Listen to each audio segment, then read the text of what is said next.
Ici, je vais vous expliquer qu'est-ce que c'est une séquence. Une séquence, c'est une aire de jeu où vous allez pouvoir mettre tous vos rushs, toutes des images, etc., etc. Et on peut en avoir à l'infini et on peut les dupliquer. Comme vous avez pu le voir, j'ai par exemple, je pourrais avoir, si je copie-colle ici mes rushs, voilà, je vais les copier-coller, on peut avoir deux mêmes séquences. Du coup, c'est pas vraiment les mêmes parce qu'il y en a une qui est en verticale, l'autre en horizontale. Et si je fais une modification ici, genre je déplace ce rush tout là, vous allez voir que ici, ça va pas forcément modifier. Ce qui va être super utile parce que par exemple, imaginons que vous faites un dérush de votre montage. Au moment où vous passez à la partie montage, rien ne vous empêche de dupliquer la séquence et d'avoir une séquence spéciale pour votre montage. Et par exemple, je vais prendre le cas de monteur pro. Ça peut être super utile quand vous avez tout un montage de fait, qu'un client vous envoie des modifications, de dupliquer votre séquence où il y a votre montage pour avoir la séquence avant que le client vous envoie les modifications et une séquence où vous allez faire les modifications demandées par le client. Pour au cas où si le client se rétracte et dise non mais finalement j'aimais bien la couleur de ces textes, et bah que vous ayez votre montage avant de faire les modifications, ça vous évitera de devoir refaire des modifs, etc. Enfin bref, ce que je veux dire par là, c'est qu'il faut être assez ingénieux dans les séquences et se poser la question de c'est jamais trop grave de trop en avoir, c'est jamais trop grave. Ici, on a notre chutier séquence qui est spécialement fait pour ça et que du coup, on va pouvoir avoir pas mal de séquences et vous allez voir qu'on va en avoir pas mal au fil du montage, mais vous pouvez en avoir vraiment autant que vous voulez, soyez créatif et ça vous permet même d'avoir plusieurs versions de différents montages si vous le souhaitez. Maintenant, on va voir comment on en crée une. Je vais mettre les petites croix ici pour les fermer, parce qu'on peut les fermer en faisant comme ça. Et de base, quand vous arrivez dans votre logiciel, vous êtes comme ça. Vous arrivez ici, il s'est marqué déposer ici le média pour créer une séquence. Et vous pouvez créer une séquence de façon comme ça quand vous créez un projet. En fait, quand vous allez glisser et déposer, ça va créer une séquence avec le même nom du rush, avec les mêmes caractéristiques. Donc si c'est de la Full HD, ça sera en Full HD. Ici, c'est une vidéo horizontale, donc ça sera en format horizontal, etc. Et ça va placer automatiquement le rush. C'est ce que je fais à chaque début de projet. Ensuite, je renomme ma séquence, tac, tac, tac, tac, tac. On va l'appeler dérush. Voilà, ça sera la séquence de dérush. Et j'ai juste à recliquer dessus. Vous voyez, si je la ferme, j'ai juste à recliquer dessus pour la remettre. Donc là, j'avais supprimé le rush, donc du coup, il n'était plus là.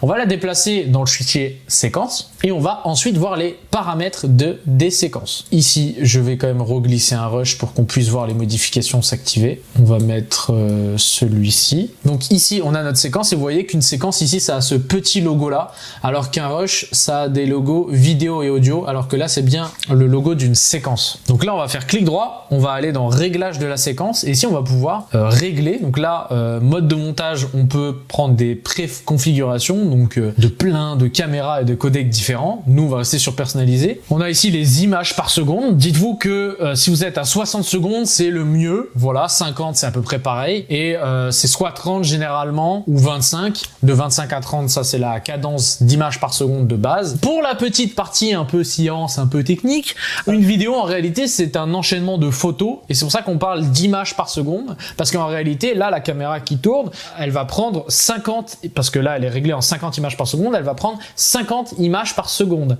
et en fait mis bout à bout ça va donner une vidéo qui bouge et ma main va bouger, mais en réalité c'est 50 images de ma main qui bougent. Donc du coup c'est toujours mieux d'avoir 60 images par seconde. Pourquoi? Parce que les textes que vous allez mettre vont aussi avoir 60 secondes et du coup être plus fluide. Si j'avais ma vidéo en 30 images par seconde, ce mouvement-là serait pas aussi fluide. Alors il y a d'autres paramètres qui rentrent en compte quand on tourne, mais globalement, prenez en compte que si vous pouvez tourner en 60 fps, c'est mieux de le faire. Et fps, c'est images par seconde. Par contre, vous pouvez pas mettre des rushs de 30 images par seconde dans une séquence de 60. Sinon, il ne va pas y avoir assez d'images par seconde dans vos rushs et donc ça va un peu saccader. Donc c'est pas conseillé, c'est que seulement si vous avez filmé en 60 fps. Donc on a vu les images par seconde. Ici, on va voir la taille de l'image, donc la résolution. On voit qu'on est en 16/9, donc on est sur une vidéo horizontale. Vous pouvez ici, si vous changez les paramètres, ici je mets en 350, on pouvait ajuster proportionnellement les effets de mouvement lors de la modification de la taille de l'image.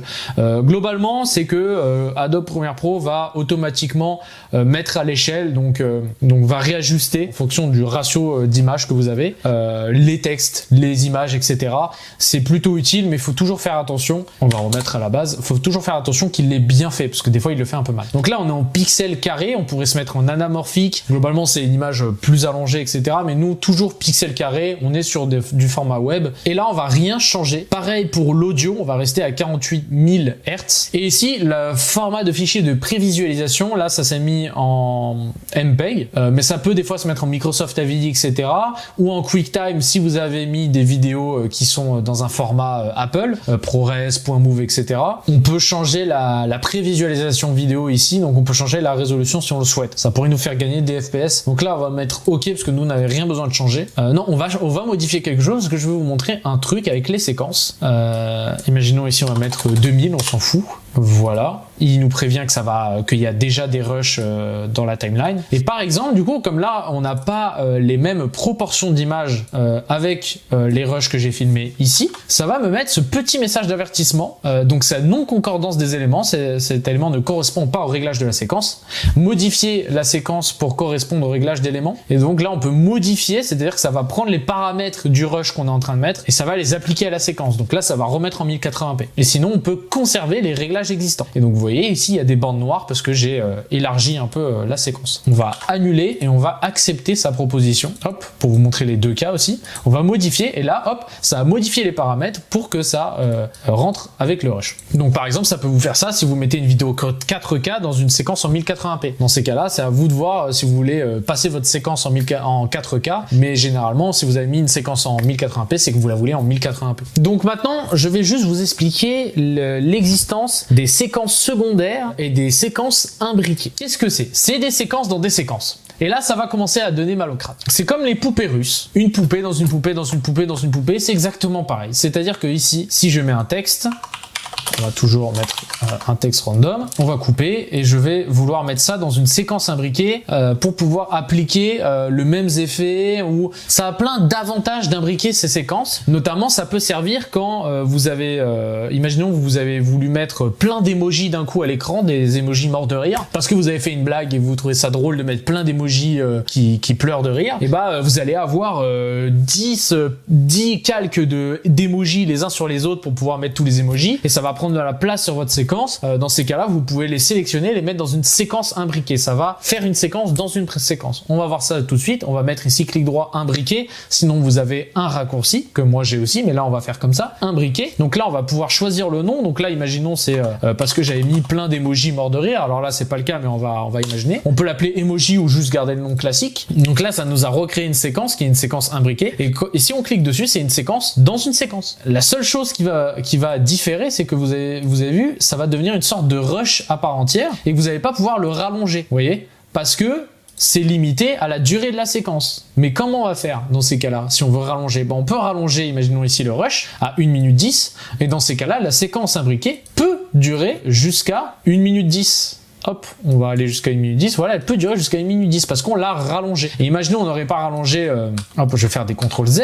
Voilà. Imaginons j'aurais pas rallongé le rush, mais le texte. Donc non, c'est juste du texte sur du fond noir. Je pourrais rallonger à l'infini. Enfin, à l'infini. Je pourrais rallonger jusqu'à que le texte soit rallongé. 1 minute 15, 1 minute 15. Donc en fait, c'est vraiment une séquence dans une séquence. Et on peut du coup comme ça imbriquer des séquences. Ça va être super utile au fil du temps. Donc ça permet d'appliquer le même effet à plusieurs éléments en même temps. Ça permet de pas avoir trop de pistes en regroupant certaines choses, et ça permet de ranger votre timeline, et ça permet de mettre des montages dans des montages, enfin bref, du coup comme ça on a l'impression qu'on peut partir dans tous les côtés, et c'est un peu le cas, mais on va rester simple, là on va rester avec notre séquence des rushs, on n'a pas besoin d'imbriquer pour l'instant parce qu'on est encore à la phase des rushs, donc on n'a pas de calque, de texte ou quoi que ce soit. Une séquence secondaire c'est à peu près la même chose, donc ici on a fait un cut en plein milieu du rush, on va créer une séquence secondaire, ça va créer une sorte de... Donc ça crée un peu une séquence imbriquée, mais pas vraiment, parce que vous pouvez voir ici le rush est toujours le même, par contre ça a créé une séquence seulement avec le rush que j'ai décidé. Je sais pas si vous voyez la nuance entre les deux. C'est-à-dire que la séquence imbriquée, elle reste dans le montage, ça devient une entité à part entière, alors que là, c'est pas devenu une entité.